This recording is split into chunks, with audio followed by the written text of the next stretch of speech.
वरहमतुल्लाहि वबरकातुहू।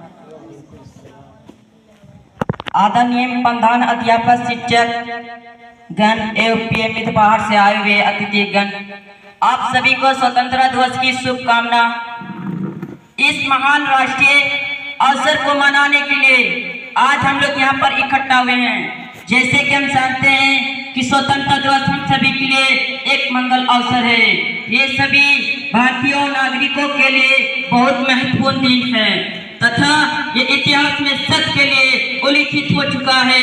ये वो दिन है जब भारत के महान स्वतंत्र सेनानियों द्वारा वर्ष के कड़ी संघर्ष के बाद ब्रिटिश शासन से हमें आजादी मिली। आजादी के पहले दिन को याद करने के लिए हम हर साल 15 अगस्त को स्वतंत्रता दिवस मनाते हैं। साथ ही साथ उन सभी महान नेताओं को बलिदान को याद करते हैं जिन्होंने भारत की आजादी के लिए अपनी आहुति दी। ब्रिटिश शासन से 15 अगस्त 1947 में भारत का स्वतंत्र मिटा।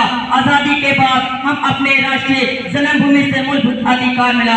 हमें अपने भारतीय होने पर गर्व होना चाहिए और अपने सौभाग्य को पसंदा करना चाहिए कि हम आजाद भारत के भूमि में पैदा हुए। गुलाम भारत के इतिहास सब कुछ बयान करती है कि कैसे हमारे पूर्वजों ने कड़ी संघर्ष किया और फिर अंग्रेजों यातनाओं को सहन किया। हम यहाँ बैठे इस बात की कल्पना नहीं कर सकते हैं कि ब्रिटिश शासन से आजादी मिलनी कितनी मुश्किल से।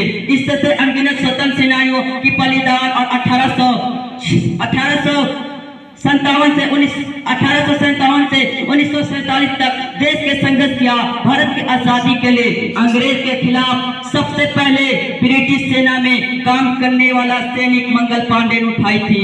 बाद में कई महान सेनानियों ने संघर्ष किया और अपनी पूरी जीवन आजादी के लिए दे दी। हम सब कभी भी भगत सिंह, खुदीराम और बोस चंद्रशेखर आजाद, वीर अब्दुल हमीद को नहीं भुला सकते जिन्होंने बहुत कम उम्र में देश के लिए लड़ते हुए अपनी जान गंवा दी।